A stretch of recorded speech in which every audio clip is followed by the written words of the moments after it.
Shall we define every man by one mistake, constantly haunting the soul until moral blindness sets in and they cease to be the man they once were? Retribution, closure, all these unrealistic goals are limited by the consciousness that makes us human. It's unrealistic to live in constant sorrow and failure, but submerging oneself deep in guilt with the promise of relief juxtaposes limbo and catharsis. Let that be a lesson. Our deepest regrets bring the strongest pain, but reveal the imperfections that distinguish us from the elements and God himself.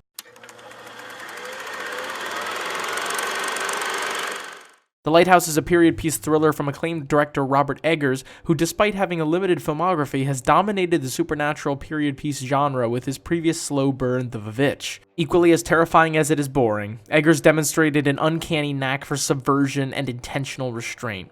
A near unanimous praise of framing while noting the slow pacing lifted what should have been your pretentious brother's favorite film to general popularity. It's good. Horror fans will have to redefine what it means to be scared as the bounds of reality are dismantled slowly in real time, but certain scenes still resonate years later. Boo! There you are. There you are. Boo!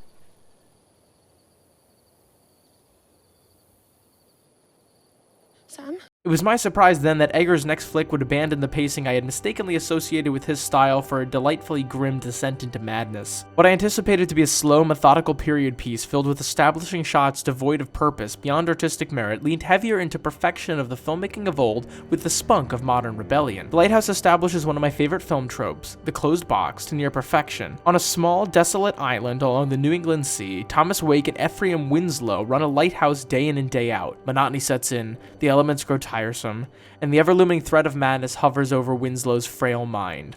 What ensues is a relentless assault on the senses for protagonists and the audience alike.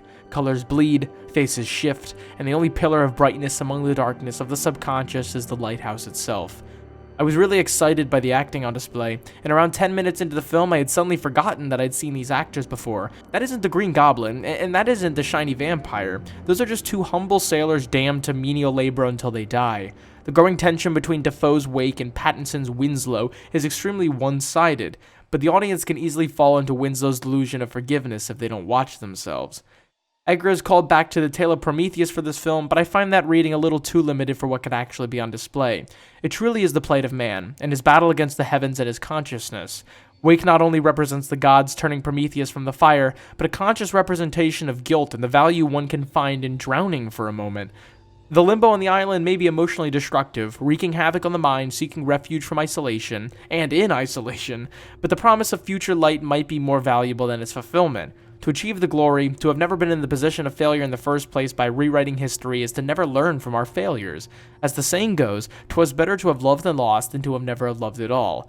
Winslow's obsession with the blinding forgiveness of the light prevents him from ever reaching happiness, as he confuses material gain for catharsis in the face of guilt. The various interpretations of the situation are perfect for the endlessly maddening theme. It could certainly be the case that Winslow has devolved into insanity from the endless storm, but Wake's apparent gaslighting turns the audience against the aged sailor. Do we trust Wake and accept that our narrator Winslow is insane, or has something more conspicuous been going on behind the scenes? Winslow's hallucinations are troubling, but Wake's devotion to the light undermines his position of trust.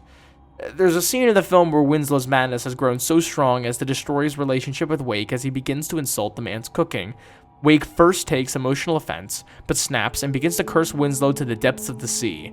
Everything clicks here, as the black and white film creates the perfect medium for the dark shadows running across Willem Dafoe's face, with a stoic gaze staring deep into Winslow's soul. The Lighthouse might just be one of those new classic films that no one will see. Just like a ghost story, abrasive filmmaking, including a particularly odd aspect ratio and a really confusing plot, might turn some away, but those seeking a modern equivalent of an old sea tale will find charming perfection that never lets go. The gripping tale of seeking retribution and what we'll do to see the light at the end of the tunnel remains true for even the fairest of souls.